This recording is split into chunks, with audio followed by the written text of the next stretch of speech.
1426년 음력 3월 28일 세종과 소원왕후 사이에서 여섯째 아들이 태어났습니다. 이름은 이유. 후일 금성대군으로 봉해지는 인물이었습니다.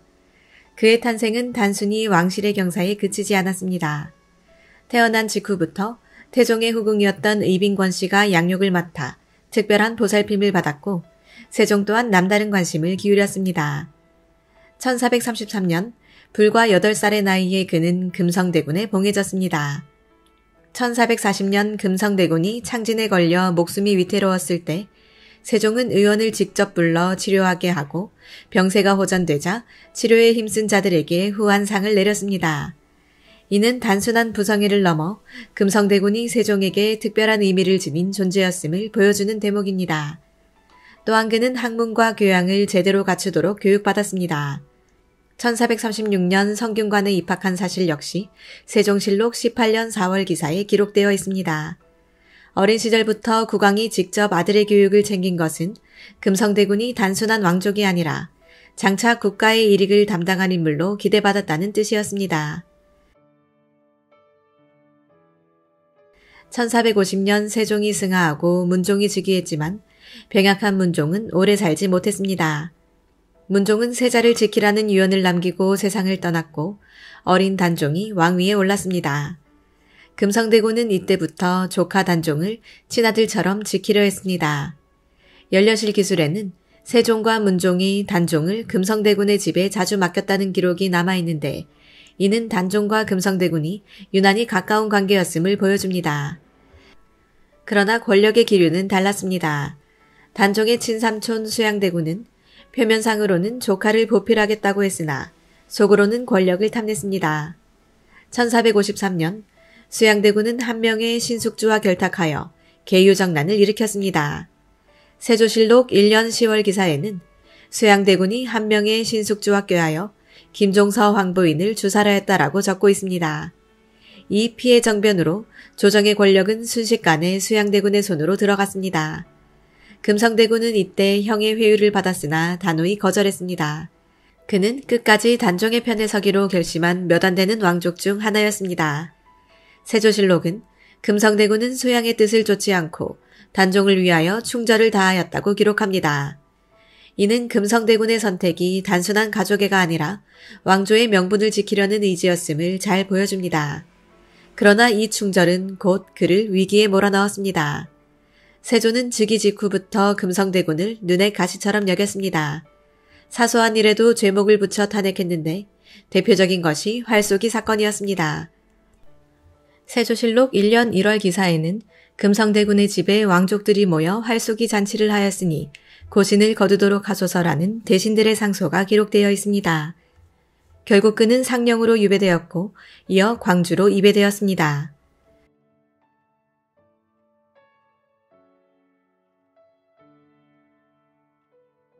광주에서의 유배 생활은 고립이자 감시의 연속이었습니다. 그러나 금성대군은 좌절하지 않았습니다. 오히려 그는 뜻을 더욱 굳게 세웠습니다. 단종을 지켜내고 다시 왕위에 복위시켜야 한다는 결심이었습니다. 이 무렵 사육신이 단종 복위를 도모하다 김질의 배신으로 무너졌습니다. 금성대군은 직접 가담하지는 않았으나 이 사건은 그의 결심을 더욱 굳게 했습니다. 그는 언젠가 기회를 잡아 반드시 거사를 일으키겠다고 결심합니다. 그 결심은 결국 경상도의 수능에서 현실로 드러나게 됩니다.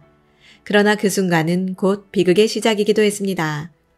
1455년 수양대군이 왕위에 올라 세조가 되자 금성대군은 경기도 광주에서 경상도 수능으로 다시 유배되었습니다.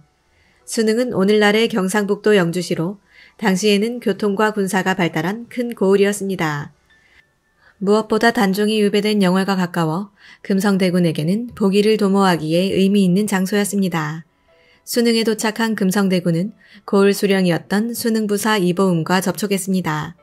세조실록 3년 9월 기사에는 금성대군이 수능부사 이보음과 더불어 노상군의 복위를 꾀하였다라는 기록이 남아 있습니다.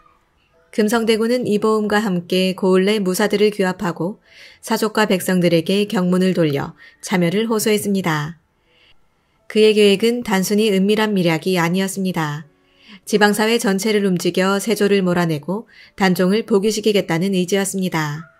이는 단순히 혈연적 충성심이 아니라 조선 왕조의 정통성을 지키겠다는 도덕적 결단이었습니다.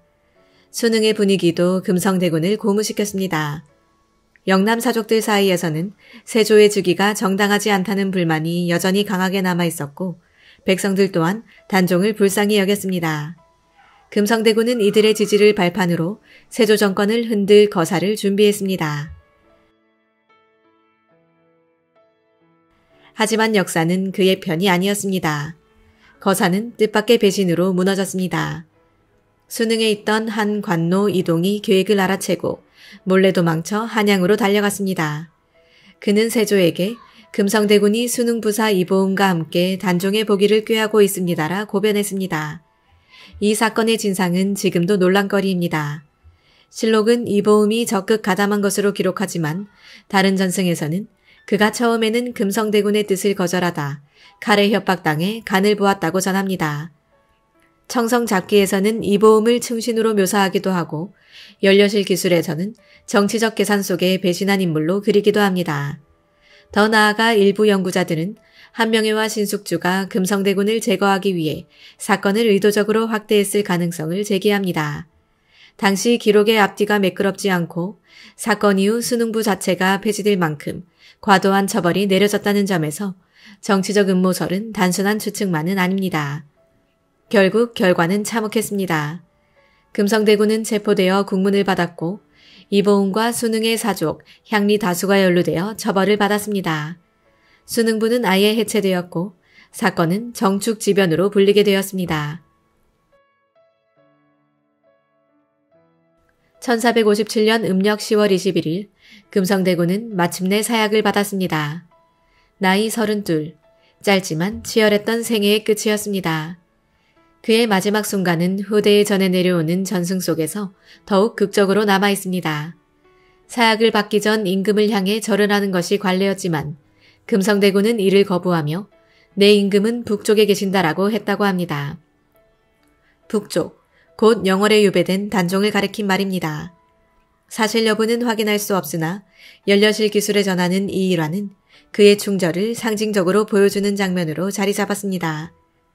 금성대군이 죽자 수능의 백성들은 그가 사약을 받은 자리에 돌을 모아 단을 쌓고 제사를 지냈으니 바로 오늘날까지 이어지는 금성단의 기원입니다.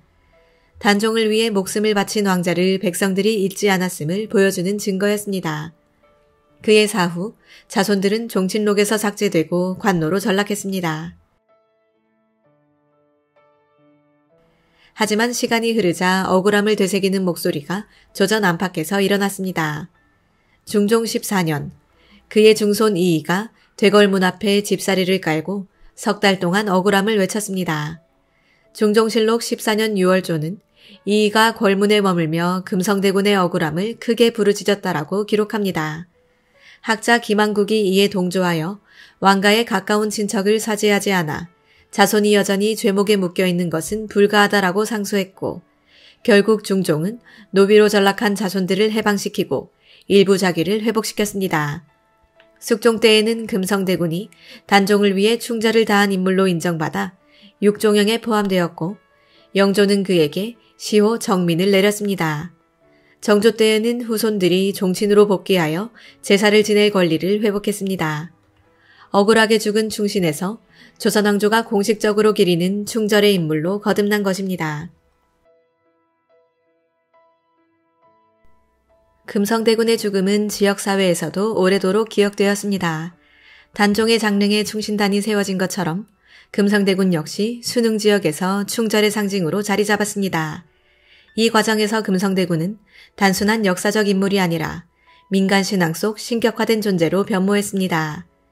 단종이 영월에서 태백산의 산신령으로 기려진 것처럼 금성대군은 소백산의 산신령으로 모셔졌습니다. 서울의 금성당, 영주의 금성대군 신단은 그 대표적인 흔적입니다. 이는 조선사회에서 왕족을 인신으로 모신 드문 사례로 역사와 무속이 결합한 독특한 문화현상이라 할 수 있습니다. 신증 동국여지 승람에도 수능 사람들이 금성대군을 기리는 재앙을 지냈다는 기록이 확인됩니다. 유교적 질서가 강한 조선사회에서 억울하게 희생된 왕족을 백성들이 신으로 받아들였다는 점은 금성대군 사건이 지역 공동체의 기억 속에 얼마나 강력하게 남았는지를 보여줍니다.